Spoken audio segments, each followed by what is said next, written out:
సంచలనం సృష్టించిన ముంబై దాడులను కథాంశంగా ఎంచుకొని రామ్ గోపాల్ వర్మ రూపొందించిన చిత్రం 26/11 ఇండియాపై దాడి. ఈ దాడుల వెనుక జరిగిన కుట్రలను బట్టబయలు చేస్తూ తెరకెక్కించిన ఈ చిత్రం త్వరలోనే ప్రేక్షకుల ముందుకు రాబోతోంది. ఈ సందర్భంగా హైదరాబాద్ లో ప్రసాద్ సంస్థల అధినేత రమేష్ ప్రసాద్ 26/11 ఇండియాపై దాడి ప్రచార చిత్రాన్ని విడుదల చేశారు. ఈ నెల 6న ముంబైలో దాడి జరిగిన ప్రాంతాల్లో ఈ చిత్రపాటలను విడుదల చేయనున్నారు. మా ఇంజిన్ బెల్ట్ తెగిపోయింది. ఎక్కడి నుంచి వచ్చారు?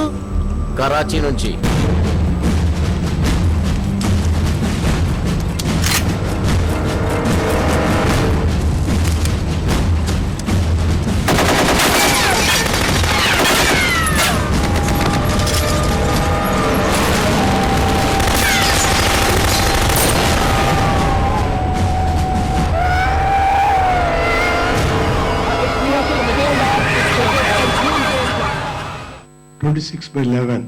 ఇండియాపై దాడి.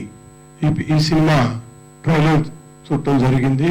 సినిమా అంటే it's not exactly cinema. Cinema కంటే it's beyond cinema.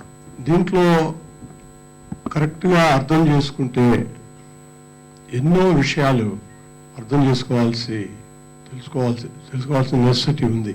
Appreciate Ram Gopal Varma for his guts and ధైర్యం అండ్ మనోబలం. ఆయన ఈజ్ వెరీ క్లియర్ మైండ్. ఇటువంటి ఓవరింగ్ కాదు. This what I want, this what I will do. Perfect. నేను ఇప్పుడు చెప్పబోతున్నాను. 26/11 జరిగిన ప్రతి సంఘటనని స్పష్టంగా, దృశ్యాల్ని పూర్తి సాక్ష్యాధారాలతో, ప్రమాణపూర్తిగా అంతా నిజమే చెప్తాను.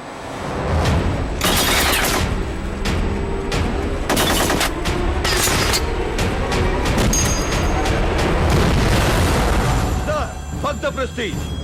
I am not saying whether we can do or we cannot do. I am saying I don't know what to do.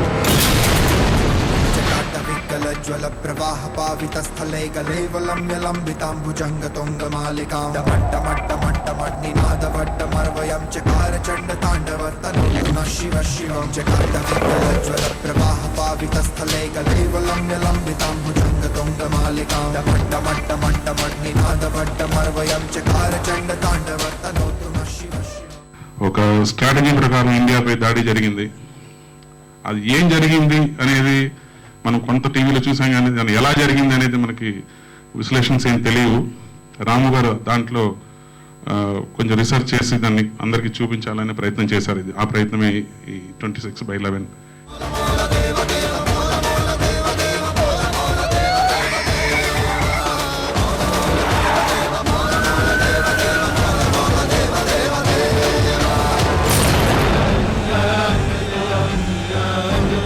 నా చేతికి సంకలేసి ఉండకపోతే ఈ చేతులతోనే ఆనకు